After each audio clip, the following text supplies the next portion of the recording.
तो दोस्तों, जून महीना जैसे ही समाप्त हुआ, मैं आप सभी का दोस्त शम्मी कुमार हाजिर हूँ जून महीने के सारे महत्वपूर्ण करंट अफेयर्स हिमाचल के लेके। और जैसा कि आप सभी को बताइए है, सिर्फ महत्वपूर्ण करंट अफेयर्स को ही हम क्वेश्चंस के माध्यम से इन वीडियोस में डिस्कस करते हैं। फालतू का एक भी करंट अफेयर आपको नहीं मिलेगा। और सोर्सेस की बात करूं कि कहाँ से हम इन करंट अफेयर्स को डिस्कस करते हैं, तो जो भी सरकारी समाचार पत्र वगैरह हैं या फिर सरकार की तरफ से कोई भी नोटिफिकेशंस आते हैं, तो उन्हीं के जरिए इन करंट अफेयर्स को हम खुद तैयार करते हैं। तो बड़े ध्यान से इन करंट अफेयर्स को देखिए, इस सीरीज़ को फॉलो करिए। जल्द ही हम पिछले 1 साल या फिर 6 महीनों के हिमाचल के महत्वपूर्ण करंट अफेयर्स का एक वीडियो लेके आने वाले हैं। तो सिंपली चैनल आपको सब्सक्राइब करना है, बेल आइकन को प्रेस करना है। बाकी जो भी आपके डाउट्स हों, क्वेरीज हों, कोई क्वेश्चंस हों, तो आप हमें व्हाट्सएप कर सकते हैं। यहाँ पे आपको फ्री स्टडी मटेरियल भी मिल जाएगा और पेड क्रैश कोर्सेज भी आप ज्वाइन कर सकते हैं हिमाचल की सभी परीक्षाओं के लिए। कितनी फ़ीस है, कितनी वैलिडिटी रहेगी, क्या क्या मिलेगा, अधिक जानकारी के लिए व्हाट्सएप कर लें। तो चलिए शुरू करते हैं। और काफ़ी सारे करंट अफेयर्स हम ऑलरेडी भी डिस्कस कर चुके हैं डेली बेसिस पर या फिर वीकली बेसिस पर, तो रिवीजन भी आपके साथ में हो जाएगी। खुद को चेक करना कि क्या ये क्वेश्चंस आपको आते हैं या नहीं। 15वें वित्त आयोग ने वर्ष 2020-21 के लिए हिमाचल प्रदेश को कितनी राशि देने की सिफारिश की है। तो 4 ऑप्शंस आपके सामने हैं और बिल्कुल सही इसका आंसर है दोस्तों 19,309 करोड़ रुपए केंद्र सरकार जो है ये दे रही है 2020-21 वर्ष में हिमाचल को, जैसे ही 15वां वित्त आयोग शुरू हुआ। कमेंट करके ज़रा बताओ 15वां वित्त आयोग जो है उसके अध्यक्ष कौन है। अभी पता चल जाएगा कि आपको इसका नॉलेज है या नहीं। उसके बाद नेक्स्ट क्वेश्चन, ये दोस्तों जून महीने में सबसे ज़्यादा चर्चा में रहने वाली योजना है हिमाचल सरकार की। इसका नाम है मुख्यमंत्री 1 बीघा योजना। तो इसके लिए कितनी हेक्टेयर भूमि जो है इसकी सीमा रखी गई है। हालांकि आप सभी को नॉलेज होना चाहिए कि 1 हेक्टेयर में यानी कि 1 बीघा में कितने हेक्टेयर होते हैं। तो बिल्कुल सही आंसर है दोस्तों, 1 बीघा में 0.4 हेक्टेयर होते हैं। तो इस योजना में होगा क्या दोस्तों, ये स्पेशली जो योजना है या फिर आप कह सकते हैं ये जो स्कीम है महिलाओं के लिए है। इसमें कोई भी महिला जो है वो मुखिया होगी और उसका परिवार 1 बीघा ज़मीन में जैसे फल हो गए, सब्जियां हो गई या फिर औषधियां हो गई, बैकयार्ड किचन गार्डन के अंतर्गत उगा सकेंगी। तो ये आपको अच्छे से देखना है। उसके बाद नेक्स्ट है, हाल ही में हिमाचल सरकार ने अपने स्तर पर ग्रामीण अर्थव्यवस्था को सुदृढ़ करने के लिए किस मिशन के अंतर्गत अहम कदम उठाए हैं। तो 4 ऑप्शंस आपके सामने हैं। और ग्रामीण अर्थव्यवस्था जब तक सुदृढ़ नहीं होगी, कोई भी राष्ट्र, खास तौर पे भारत एक ऐसा देश जहाँ पे ज़्यादातर जीवन यापन करते हैं लोग गाँव में, तो एक मिशन हाल ही में शुरू किया गया है। तो ये दोस्तों मिशन आपको पता होना चाहिए। तो इसका नाम है राज्य ग्रामीण आजीविका मिशन। तो इसमें मैंने आपको बता दिया इसका उद्देश्य क्या है एंड सो ऑन। उसके बाद नेक्स्ट है, मुख्यमंत्री जयराम ठाकुर की अध्यक्षता में किस राज्य वित्त आयोग के गठन को मंजूरी मिली।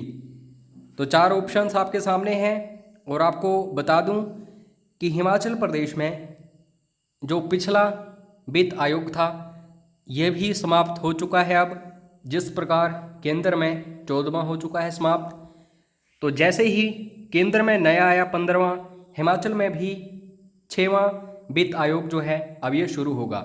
तो इसको अच्छे से देखना। उसके बाद नेक्स्ट है, हिमाचल प्रदेश का पहला ई जिला, मोस्ट इम्पोर्टेंट, बनने के बाद अब स्मार्ट जिला कौन सा बनेगा। सीधा क्वेश्चन आएगा कि हिमाचल प्रदेश का पहला ई जिला कौन सा है। तो आपको याद रखना है, नाम है मंडी। और ना सिर्फ ई जिला बल्कि ये एक स्मार्ट जिला भी बन चुका है हिमाचल का। तो आपको इस तरीके से क्वेश्चंस देखने को मिलेंगे अपकमिंग एग्जाम्स में। और काफ़ी सारे स्टूडेंट्स के मैसेजेस आते हैं कि सर करंट अफेयर्स के लिए क्या क्या फॉलो करें, क्या क्या ना फॉलो करें। दोस्तों सिंपली HPGK के करंट अफेयर्स की बात जब भी आती है तो अगर कोई बड़ा महत्वपूर्ण एग्ज़ाम है, फॉर एग्जांपल HS, अलाइड, नायब तहसीलदार एंड सोन, तब जाके 5 से 10 क्वेश्चंस करंट अफेयर्स के आते हैं हिमाचल के। और कोई लो लेवल एग्ज़ाम है क्लर्क वगैरह था, इससे रिलेटेड 2 या 3 क्वेश्चंस ही देखने को मिलेंगे। तो इसके लिए आप सिंपली अगर हमारा यूट्यूब चैनल फॉलो करते हो तो बड़ी आसानी से आप 2 या 3 ये क्वेश्चंस जो बनते हैं कवर कर सकते हैं। अगर आप हाई लेवल एग्ज़ाम्स की तैयारी कर रहे हो तो आपको economic survey, budget, Giriraj newspaper, ये तीनों चीज़ें लगातार फॉलो करनी पड़ेंगी। हालांकि हमारी टीम काफ़ी मेहनत कर रही है आप सभी के लिए। पिछले 3 महीनों से लगातार गिरिराज न्यूज़पेपर प्रोवाइड करवा रही है, इकोनॉमिक सर्वे ऑलरेडी डिस्कस करवाया है, बजट भी डिस्कस करवाया है। तो बस आप सभी का सपोर्ट चाहिए, लगातार सपोर्ट करते रहिए। आपको और हमें आगे जाके कोई भी परेशानी नहीं होगी, ये मेरा वादा है आप सभी से। हिमाचल सरकार की पंचवटी योजना किससे संबंधित है? तो ये भी जून महीने में काफ़ी चर्चा में रही, हालांकि ये जुलाई महीने में भी चर्चा में रहेगी। ठीक है, तो पंचवटी योजना जो है इसका संबंध किससे है? वरिष्ठ नागरिकों से।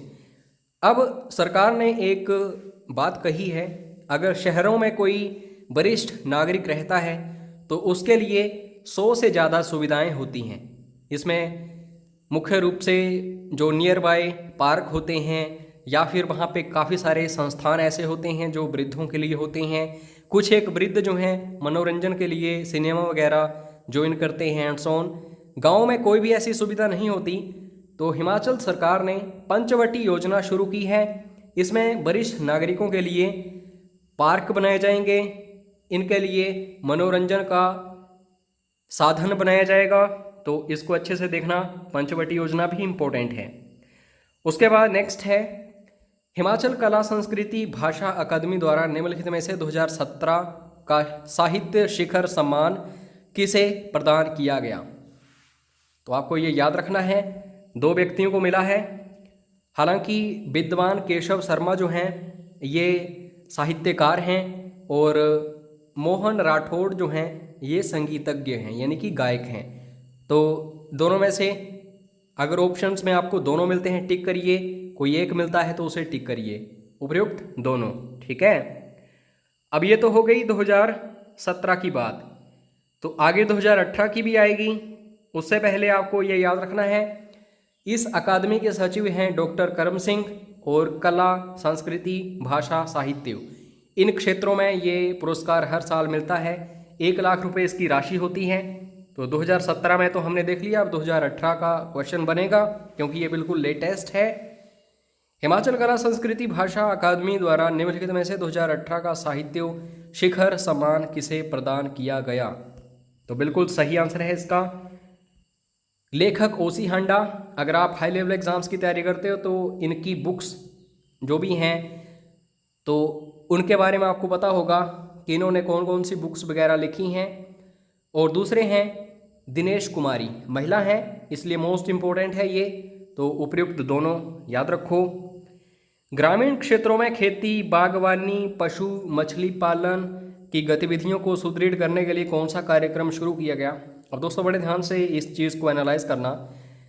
मनरेगा है, हर गांव में काम चल रहा है, लेकिन मनरेगा में अभी तक ऐसी सुविधा नहीं है कि अगर कोई व्यक्ति अपने घर का काम करना चाहता है कोई भी, तो उसको रोजगार मिले। तो इसके लिए सरकार ने क्या किया है, अगर कोई व्यक्ति सोचता है कि उसे खेती करनी है, बागवानी करनी है, पशु मछली पालन करना है, वो भी अपने घर में या किसी के भी घर में, तो मनरेगा समग्र एक कार्यक्रम शुरू किया है सरकार ने। उसके अंतर्गत वो ये सब कुछ कर सकता है। अगर उसे धनराशि की भी ज़रूरत है तो ये भी मुहैया करवाएगी सरकार। इसमें अगर मैं बात करूं, केंचुआ खाद पिट के लिए 9,000 रुपये तक राशि देगी सरकार, बकरी शेड निर्माण के लिए 35,000 रुपये तक, मुर्गी आश्रय निर्माण के लिए 40,000 रुपये तक, गौशाला निर्माण के लिए 35,000 तक, सुअर बाड़े के निर्माण के लिए 35,000 रुपये तक, गड्ढा निर्माण के लिए 8,000 रुपये तक, अन्य जो भी होंगे तो 15,000 रुपये तक इसमें मिलेगा। और अगर आपको कोई परेशानी आएगी, क्योंकि दोस्तों लाजमी है कि करप्शन जो भी होती है काफ़ी ज़्यादा बड़े पैमाने पर होती है, तो भ्रष्टाचार जो है और करप्शंस ये लगातार खोखला बना रही हैं प्रशासन को, तो इसकी शिकायत कर सकता है कोई भी नागरिक 1100 जो मुख्यमंत्री सेवा संकल्प टोल फ्री नंबर है यहाँ। तो ये काफ़ी एक बड़ा प्लस पॉइंट है, तो इसको भी मेंशन कर सकते हो आप किसी भी मेन एग्ज़ाम में, for example allied main, HPS main and so on.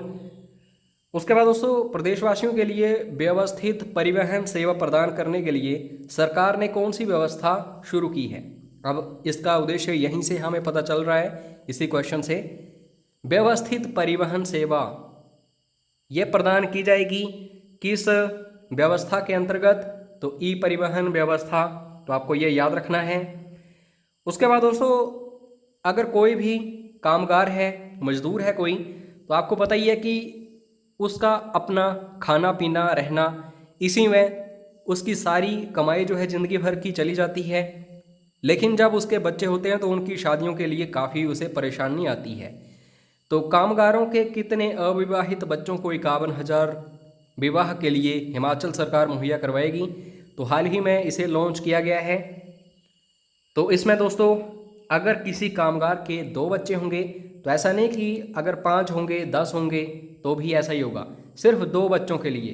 तो इसमें कहीं ना कहीं जो जनसंख्या वृद्धि में नियंत्रण है वो भी दिखाई दे रहा है। तो इस तरीके से आपको याद रखना है, 51,000 रुपये दिए जाएंगे। और पंजीकृत कामगारों के 2 बच्चे जो होंगे, शैक्षिक सहायता भी उन्हें दी जाएगी। कक्षा 1 से लेकर के कक्षा 8 तक की जो छात्राएं होंगी, यानी कि लड़कियां, 8,000 रुपये उन्हें मिलेंगे और छात्रों को 5,000 रुपये प्रति वर्ष। और 9 से 12 कक्षा की छात्राओं को 11,000 रुपये मिलेंगे और लड़कों को 8,000 रुपये। तो दोस्तों इस वीडियो की बिल्कुल फ्री PDF फाइल आपको व्हाट्सएप पर मिलेगी, मैसेज ज़रूर करिए। कमेंट बॉक्स में ज़रूर बताया करो कि कौन कौन से टॉपिक्स या फिर एग्ज़ाम से रिलेटेड वीडियोस बनाने चाहिए। जब तक आप नहीं बताएंगे हमें कोई पता नहीं चलेगा कि आपको क्या ज़रूरत है किस चीज़ की। बाकी समर्थन करने के लिए, सपोर्ट करने के लिए थैंक्स। जय हिंद, जय हिमाचल।